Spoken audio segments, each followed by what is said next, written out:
Hey darlings, welcome to my first YouTube video. I'm scared. Okay, I'm scared. I'm not used to this. I'm not really used to talking to the camera. I've done a few things. I did have an ASMR situation going on for a little while. That didn't work out. But please have patience with me. For today's video, for the first video, I thought I would just talk about some of my favorite books. There's Romantasy, there's romance, there's self-help. There's only 5 or 6 books. Thought I would start it light, nothing too heavy or crazy. Let's get into it. Book 1, we have The Housemaid. The Housemaid Secret, sorry. I read The Housemaid about a year ago and I freaking loved it. Oh my gosh, I had an anxiety attack reading the book, you know, especially the ending when it's just utter chaos and oh, it's just so much. It's so good. But I actually prefer the second one. I don't know why. I don't know what it is about the second one. It was similar vibes to the first one, but I don't know if maybe the second one shocks me even more. I think I need to do a reread because I don't fully remember. But there's a reason why I'm on it right now. Freaking loved it. Freaking love Millie. She's freaking crazy, that girl. Enzo, love you. He's beautiful. But you guys, watch the movie. The movie was so good. I loved it. I went with my friends. It was a super fun time. The only thing with the movie was I didn't like how they portrayed the attic, because the attic in the book was quite different to the attic in the movie. But besides that, it was really good. The acting was fab. The ending was freaking scary. See, I'm really bad with horror, blood and all that. And it was freaking mad, but I loved it. And this book, the second one, I think it's being adapted as well into a movie, and I think it comes out end of next year, which is really far away. But I will be there front row and center the day it comes out. Amazing. So if you haven't read The Housemaid yet, pick it up. Next, we have, of course, Fourth Wing. So I put it off for a long time. I did read it over a year ago, maybe a year and a half ago, because I'd read the blurb and I was like, I don't think it's for me. I saw dragons and I saw other, you know, military academy. I was like, I don't know how I'm going to feel about that, because I never really read anything like this before. I saw it everywhere, and then eventually I was like, you know what, we got to give it a go. And after a few chapters, I dug in. A few chapters later, I'm like, I know it's going to ruin me. I know quite early on in a book if I'm going to like it or not, or how it's like going to affect me.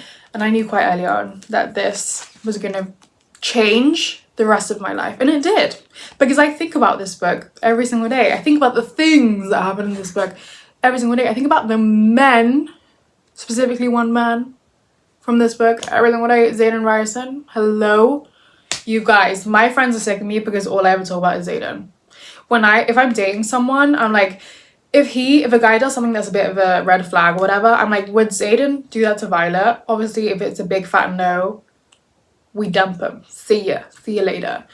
I want a Zayden, and I'm not going to settle for anything less. So love you, Rebecca, for creating the most amazing, beautiful man to ever exist in the world. Love you. Also, can we talk about Onyx Storm? Can we talk about the ending? And guys, can we talk about not book 4 coming out in like a few months, September? There's two theories.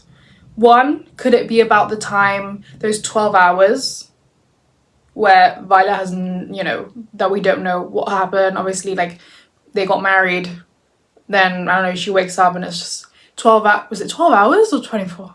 I don't know. Certain hours go by, we don't know what's happened in these hours. Could it be that? Could it be someone else's POV? I don't know, but we'll find out soon, guys. I'm so excited. Anyways, next we have House of Earth and Blood by Sarah J. Maas, of course. This book ruined me. If I had to pick a book that made me feel like I have emotions, this poured emotions out of me that I didn't know existed. Like, why was I seriously like crying hysterically? Because I've had books that made me cry, but this was something else.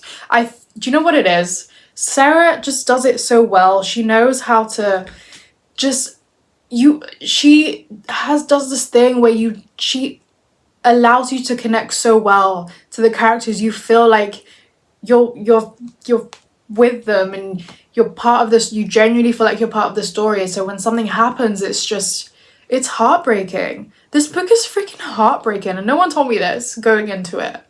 But anyways, this is urban fantasy. This is angels and other creatures and murder mystery. I'm pulling this face for a reason. But it's not, it's a good and a bad reason. Anyways, read it and find out, you guys, because devastating, but amazing. Like the Crescent City series, oh, devoured it. Next, Zodiac Academy.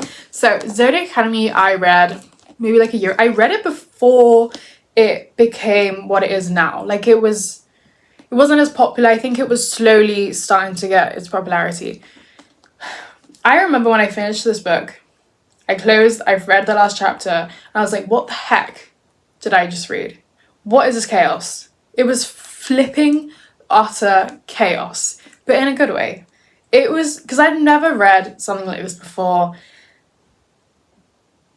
There was just so much, there's drama, you will not get, this is a series and it's 9 books, and that can seem really like intimidating. I think it's more than 9 books.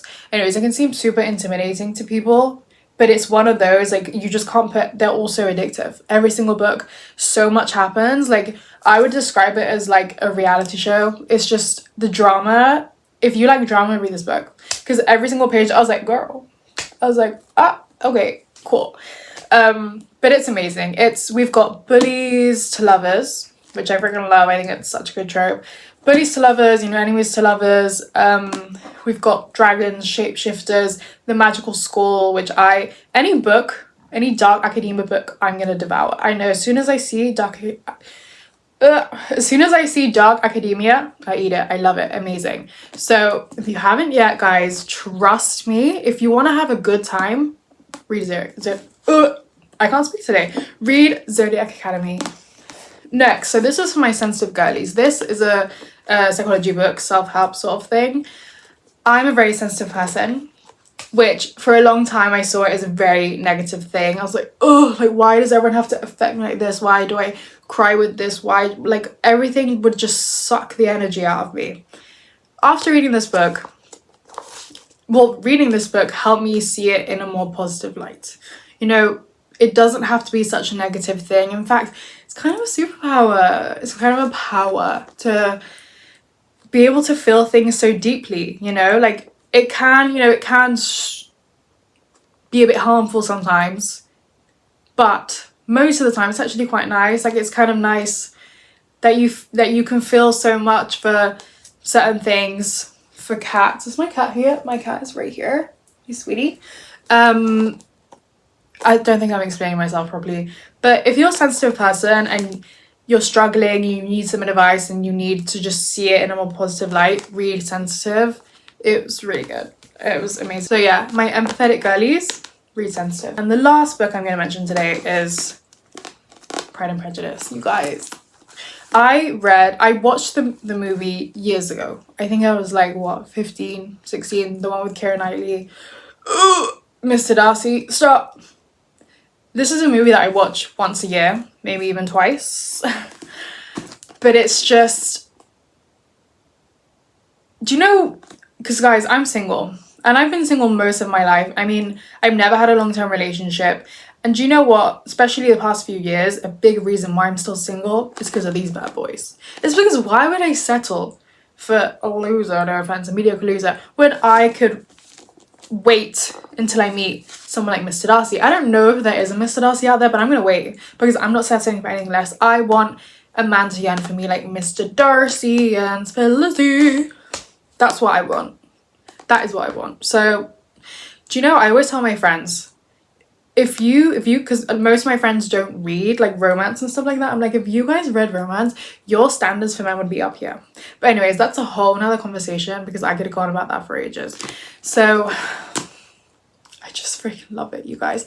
I did try and read Pride and Prejudice a few years ago and I struggled and I got bored and I couldn't. I think I just wasn't in the mood. I'm a massive mood reader.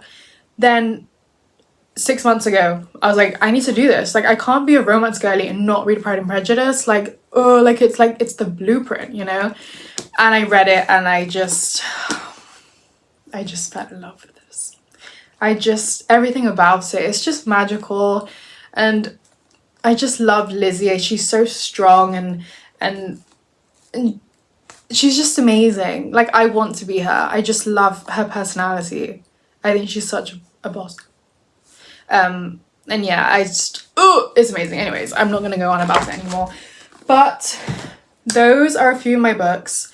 There's obviously a lot more, but I thought I would keep it short just because it's my first video and I'm kind of nervous. But yeah, thank you so much for anyone who's watched it through, even half of it or whatever, even a third. Love you. That's really sweet of you. I've got a lot more videos planned and I'm really excited to see where this goes. So if you like this sort of content, subscribe, like, whatever else there is. Bye, darlings.